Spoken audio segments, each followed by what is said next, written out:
पत्रकार जी बताइए, 68.24% की वोटिंग 5 बजे राजस्थान में, सबकी निगाहें पत्रकार जी राजस्थान में टिकी हुई हैं। लगातार वहां कांग्रेस और बीजेपी के बीच जबरदस्त टक्कर है इस बार, लेकिन अब कहा जा रहा है कि जो मतदान केंद्र में सन्नाटा रहा कांग्रेस के, बीजेपी को बम्पर वोट मिलने वाले हैं। कई जगहों पर हिंसक झड़पें हुई है।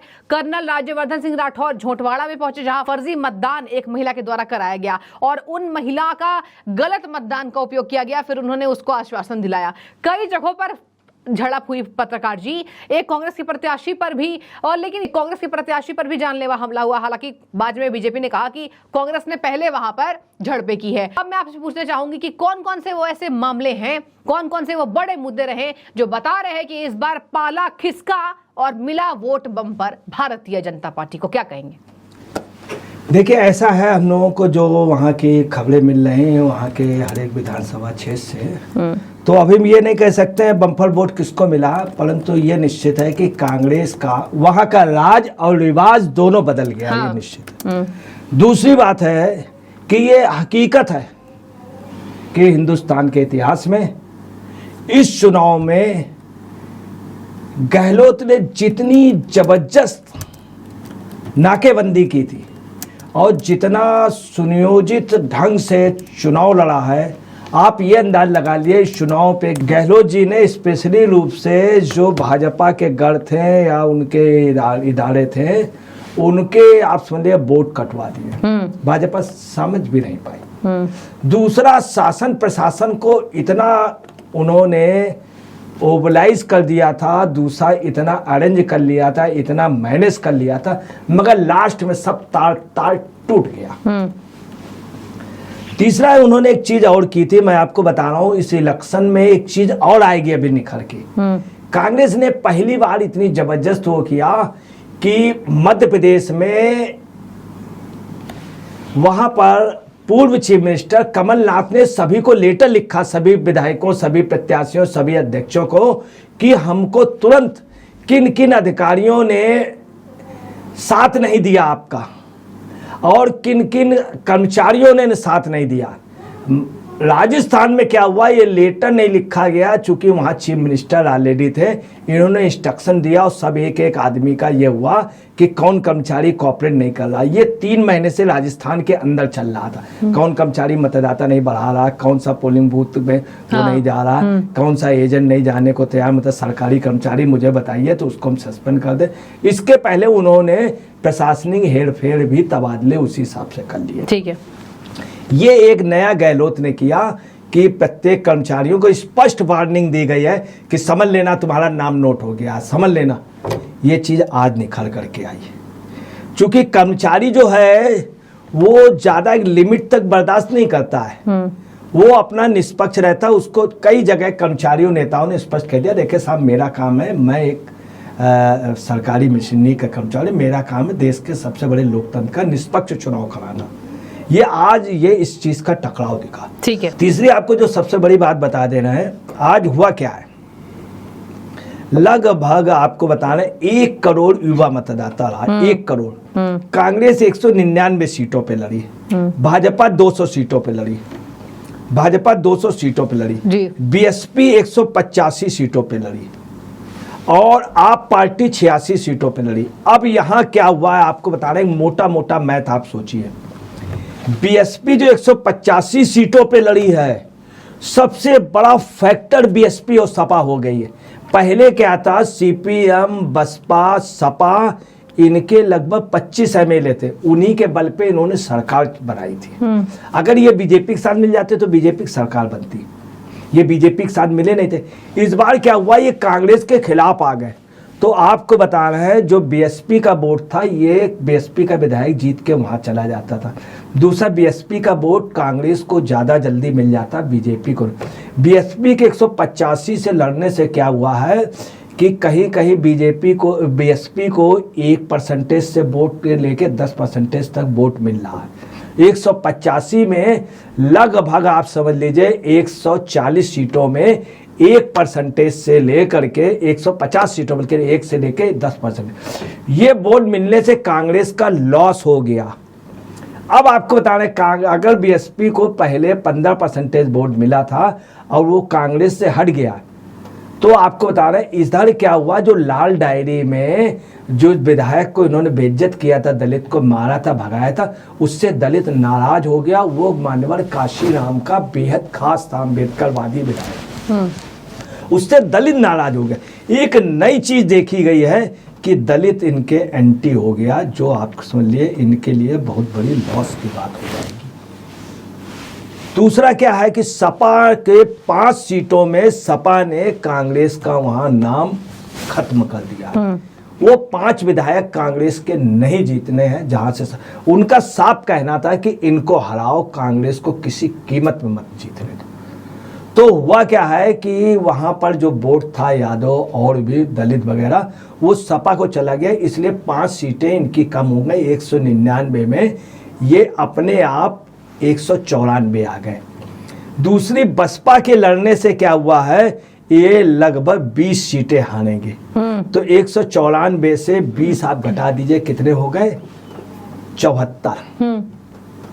अब 74 से आप नीचे आइए, वहां के आपने 86 जगह लड़ाया, 1% से 10% वोट मिल रहा है, जो कट गया है कांग्रेस का वोट काट रहा है। आपने इनके 20 विधायक डैमेज किए हैं। तो 176 से 20 आ जाइए, कितने आए, 156।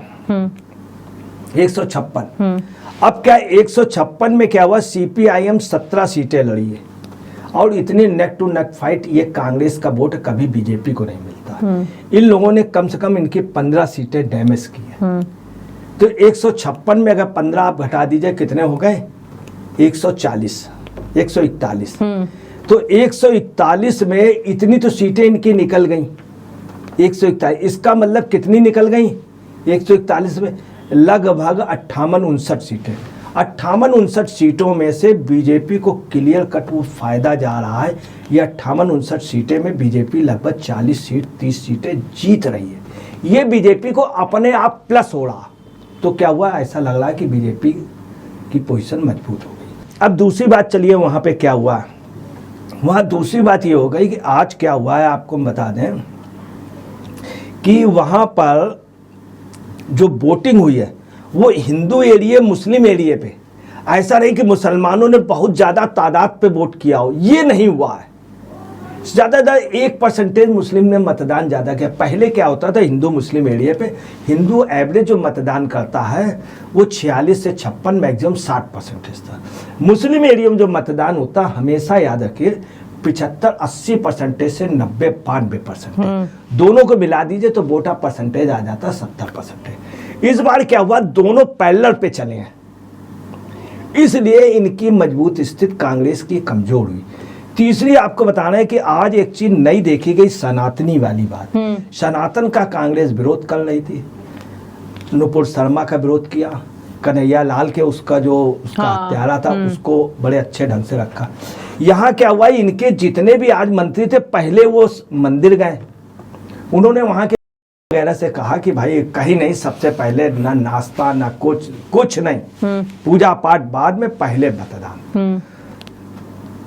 हनुमान मंदिर गए, वो पायलट जी जब गए तो लोगों ने बड़ी खुशी जाहिर की। लोगों ने धीरे से पूछा, सारा जी,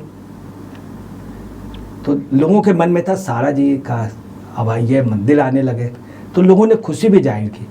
जब वहाँ आप अभी तक मतदान नहीं करने गए तो उन्होंने कहा कि भाई आपने तो अभी मंदिर गए थे, ये था आप आएंगे तो हम मतदान के लिए निकलेंगे, तो हम भी इबादत कर लें। ये एक बात रही, तो उतना वो नहीं रहा। इन्होंने सनातन उसका आज कैश भी करने की कोशिश की। हर नेता इनका, हिंदू नेता मंदिरों में पहले गए। उधर आपको बता रहे हैं कि वो वसुंधरा राजे सिंधिया भी गई, बाकायदे उन्होंने हनुमान चालीसा, उनकी डेली की आदत है कि हनुमान चालीसा पहले पढ़ते फिर निकल। उनका मतदाता पोता भी पहली बार मतदान। अब 1 करोड़ वहां नया मतदाता है। बस गहलोत यहीं पे मात खा गए। वो नया मतदाता का ये है कि जो नया लड़का आया है वो गहलोत को बूढ़ा मानता है। वहां एक नया नारा चल रहा है, ये बूढ़ा है, ये वो पायलट को मानने को तैयार, इनको नहीं। यही चीज यहीं पे ये दांव खा गए। इन्होंने 1 करोड़ जो मतदाता किया वो इनकी जगह राजवर्धन को ज्यादा मान रहा, सचिन पायलट को ज्यादा मान रहा। ये चीज भी कांग्रेस के निगेटिव चली गई। ठीक है। तीसरा आज क्या हुआ, एक राजस्व मंत्री रामलाल जाट जो बड़े मजबूत हैं, जाटों की उनके बहुत बढ़िया, आज वो जब अपनी टीम के साथ गए तो उनकी वहाँ पे मारपीट हो गई, ठीक है, हमला हो गया। तो तमाम ऐसी हुई, धौलपुर में आज फायरिंग हुई, वहाँ लोगों ने अपने वोट बदलने की कोशिश की तो वहाँ फायरिंग हो गई। तो ऐसी स्थिति में आपको बता रहे हैं, कांग्रेस का एक विधायक तो कम हो गया जो जीत रहा था, वो हो गया। ये लगभग मैं आपको बता रहे हैं, कांग्रेस जो अब जो पोजीशन है 140 सीटों के लगभग ये फाइट कर रही है। 140 में संघर्ष में बीजेपी पूरे 200 सीटों में लड़ाई लड़ रही है। इसलिए लगता है कि बीजेपी की स्थिति अच्छी दिखाई दे रही है, मजबूत हो जाएगी। दूसरी क्या है, वहां पे एक नारा लगा है कि वहां के गुजरों का कहना यह था, गहलोत तेरी खैर नहीं, पायलट सिर्फ अकेले तुमसे कोई बैर नहीं। ये एक नया नारा लगा है कि गहलोत तेरी खैर नहीं, पायलट तुझसे मेरी कोई। दूसरा, वहां के गुजरों ने आज एक काम किया है जो बड़ा बुरा। वहाँ जब कांग्रेसी नेताओं ने उनसे पूछा चलो दादा वोट डाल ले, वो वोट डाल के जब निकले तो उन्होंने कहा, एक ही चीज़ पूछ रहा था हर बुजुर्ग आकर के, हर बुजुर्ग गुजर कि क्यों, काहे तूने गुर्जर का बेटा मक्खी की तरह फेंका, काहे तूने गुजर का बेटा मक्खी की तरह। आज ये एक नई चीज चल रही थी, गुजर मतदान करके कांग्रेस के उसमें जाता है, क्यों, काहे तूने गुजर का बेटा मक्खी के तरीके फेंका। ये एक नई बात वहाँ रही। तो गुजरों, दूसरी आपको बता रहे, लेडीज जो सिक्योरिटी थी, लेडीजों के अंदर था कि हम सुरक्षा की भावना रहे। सब पेपर लीक का वहाँ मामला बहुत ज़्यादा रहा, किसानों का लोन माफ नहीं किया था, किसान खुल करके आए, ये एक वजह रही। दूसरा पेपर लीक वाला मामला, और लाल डायरी हर जगह चर्चा में रही। आज एक चीज और थी, जैसे लाल डायरी कर देते थे तो कांग्रेस के अंदर खिसियाहट आ जाती थी। ये एक नई बात देखी गई कि लाल डायरी से कांग्रेस, तो कुल मिला के कांग्रेस जो है वो जो आक्रामक स्थिति में थी वो अपने रक्षात्मक स्थिति में आ गई। ये चीज़ लास्ट में जिस तरह से इनके मतदान केंद्रों में जिस तरह से खामोशी हो गई, जो उत्तेजक पोजीशन थी वो आप समझ लीजिए सुबह तक ये फास्ट थे, मारने पीटने में थे, अब ये अपने बचाव की मुद्रा पे आ गए।